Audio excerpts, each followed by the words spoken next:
So this time, nag-restock si Saipo ng gel cream, ng moisturizer nila. So I bought 2. Additional 2 kasi baka maubusan ako. Baka mag-out of stock na naman siya. And hindi ko naman ito ubos. Mga half na yung nagamit ko kasi nito. And yung retinol kasi, marami pa siyang laman. Kasi pea-size lang naman yung gamit. Mas marami ako gumamit nito. Marami talaga akong mag-apply ng moisturizer. Kasi feeling ko, pag konti, parang hindi naman na-apply yung buong mukha ko. And then, I also apply on my neck. Kasi naglalagay din ako ng retinol sa neck. So, ayan. I bought additional 2. Maganda ko naman siya nakuha sa price. So, kinuha ko siya sa... Maganda yung nakuha kong price nito. So, ayan. And I'm loving it. I'm loving this True Dew Brightening Gel Cream. Ayan. Tapos nagtanong din ako kay Saipo sa IG nila. Kasi nga, diba, ang tagal na. Ang tagal ko na nagpo-purge. Pang 8 weeks ko na. So, okay naman daw yun. Nasagot naman nila yung questions ko. So, yan. I bought this. So, yun lang. Yun lang. I-update ko lang kayo sa retinol journey ko. Takot din ako mag-retinol nung first time kasi nga yung purging. Kasi nakikita ko doon online na ang dami nila mag-purge. But in my case, hindi naman ako ganun. Nawawala din naman. Ayan. Tapos nag-research pa din naman ako about using retinol.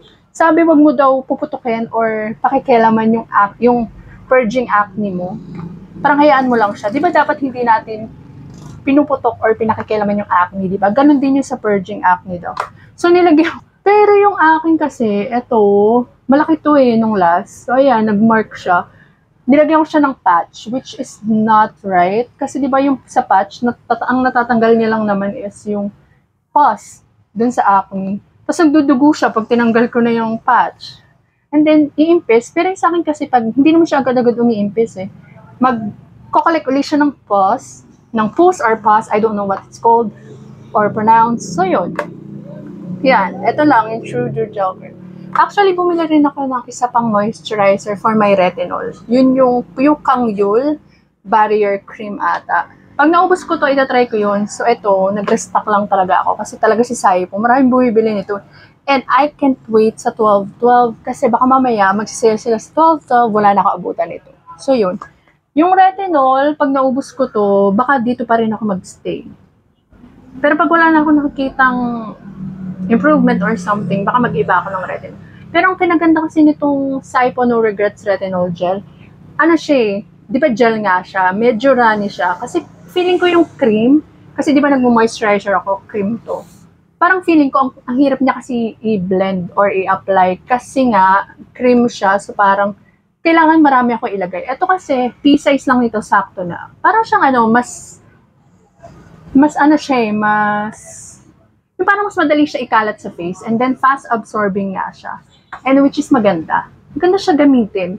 Kasi, ang dali ko siyang ikalat sa face, yung pea-size nito, nung Saipo, kasya na siya sa buong face ko, sobra pa, na-apply ko pa siya sa neck area.